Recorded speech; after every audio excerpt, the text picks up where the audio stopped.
दुनिया में सफल होने के लिए विनम्र होना बहुत जरूरी है। बात बिल्कुल ठीक है, क्योंकि विनम्रता एक ऐसी चीज है जो बड़े से बड़ा काम करा देती है। विनम्रता से बोलने और विनम्र रहने से बड़े से बड़ा पत्थर दिल इंसान भी पिघल जाता है।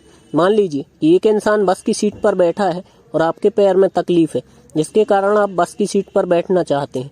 अगर आप उससे सीधे यह कहेंगे, ओ भाई उठ खड़े हो, मुझे सीट पर बैठना है, तो आपका यह भाव देखकर वह आपको सीट नहीं देगा। और दूसरी ओर आप उससे विनम्रता पूर्वक यह कहेंगे कि भाई साहब, मुझे खड़े होने में थोड़ी प्रॉब्लम है, क्या आप मुझे सीट पर बैठने दे सकते हैं? तो शायद वह बंदा आपको सीट पर बैठने दे, आपके लिए सीट छोड़ दे। दुनिया में जो लोग सफल या महान बने, उनमें सबसे बड़ा गुण यही था महानता का, कि वह विनम्र थे, क्योंकि विनम्र होना जरूरी है। विनम्र होना जरूरी क्यों है, आपको एक उदाहरण के माध्यम से समझाता हूँ। एक साधु बहुत बूढ़े हो गए थे, उनके जीवन का आखिरी क्षण आ पहुंचा। आखिरी क्षणों में उन्होंने अपने शिष्यों और चेलों को पास बुलाया।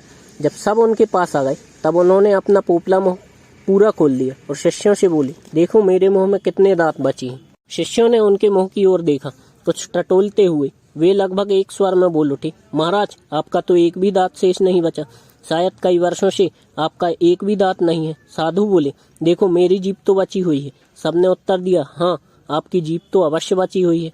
इस पर साधु ने कहा, पर यह हुआ कैसे? मेरे जन्म के समय जीभ थी और आज मैं यह चोला छोड़ रहा हूँ तो भी यह जीभ बची हुई है। ये दांत पीछे पैदा हुए, ये जीभ से पहले कैसे विदा हो गए? इसका क्या कारण है, कभी सोचा? बहुत सोचने के बाद शिष्यों ने उत्तर दिया, हमें मालूम नहीं महाराज, आप ही बतलाइए।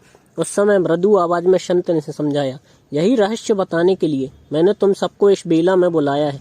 इस जीभ में माधुर्य था, मृदुता थी और खुद भी कोमल थी, इसलिए वह आज भी मेरे पास है।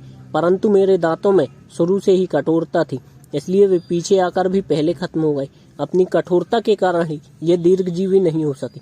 दीर्घजीवी होना चाहते हो तो कठोरता छोड़ो और विनम्रता सीखो। कहानी से हमें यही सीख मिलती है कि अगर लंबे समय तक अपने जीवन में सफल होना चाहते हो, दीर्घजीवी होना चाहते हो, तो विनम्र बनो। हम वही हैं जो हमेशा कहते हैं कि हम कहाँ किसी से कम हैं। हम वही हैं जो हमेशा कहते हैं कि हम में दम है।